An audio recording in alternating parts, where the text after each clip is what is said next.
بیا هم په خیرونه کیرون د زده کړو کوم فرصتونه لري راځي وګورو.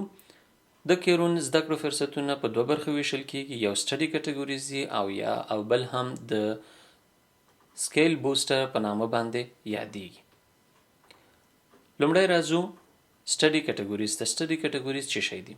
معنا دا چې دغه کوم کټګوري یا د لوړو زده کړو کوم پروګرام چې دا داسې جوړ شوی ده لکه د یو پوهنتون پروګرام یا د پوهنتون تعلیمي نصاب غوندې چې یو نه ته 15 کورسه یا 15 مضمونه پکې شته دي،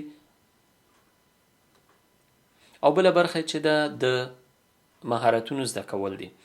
دا د مهارتونو زده کول چې دي لنډمهاله دي، یعنی 15 نه تر 8 کورسونو پورې په هر مهارت یا په هر کورس کې دي، په هر مسلک کې دي چې تاسو کولی شئ پس د هغې نه مو چې د زده کړې خلاصه کړلې خپل سرټیفیکیټ ترلاسه کړئ.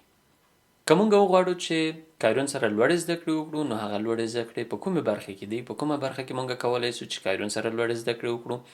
بزنس اکنامکس دی، کمپیوټر ساینس ده، پولیټیکل ساینس ده، میکانیکل انجینیرینګ ده او سوشل ورک ده.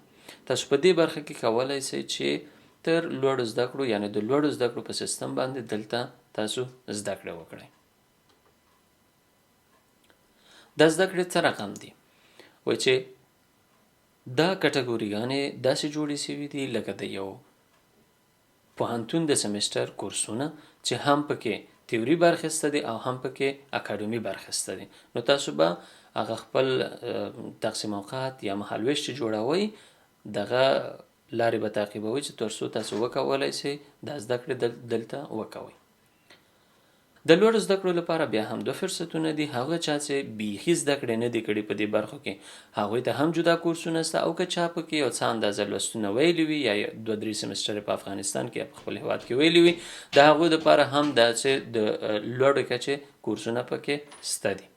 خو که چیرته زه وغواړم چې لنډمهاله زده کړې وکړم او مهارتونه پکې زده کړم، هر کورس تقریبا یا هر مهارت لپاره 8 تر 15 نه تر 8 پورې کورسونه پکې شته ده چې تاسو کولی شئ پس له دغه ختمولو د دې پروګرامونو نه خپل سرټیفیکیټ واخلئ.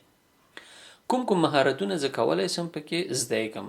ګوګل آی ټي سپورټ پروفیشنل سرټیفیکیټ د ګوګل د آی ټي سپورټ کوم پروګرام چې ده تقریبا د په 4 یا 3 میاشتو کې هم کولی شئ تاسو یې وکړئ سرټیفیکیټ واخلئ. په آنلاین ډول باندې هم کولی شئ په فایور کې یا نورو ځایونو کې بیا تاسو کار وکوئ. یا بیسیک ډیجیټل سکیلز دي چې تاسو ورځنۍ چارې څنګه ډیجیټل مخکې وړلی شئ هغه هم شته دي پکې. تاسو خپل آنلاین بزنس شروع کړئ یا ویب ډیزاینینګ وکوئ یا هم پکې کوډینګ زده کړئ، کمپیوټر اساسات پکې زده کړئ، ډیټا ساینس پکې شته ده.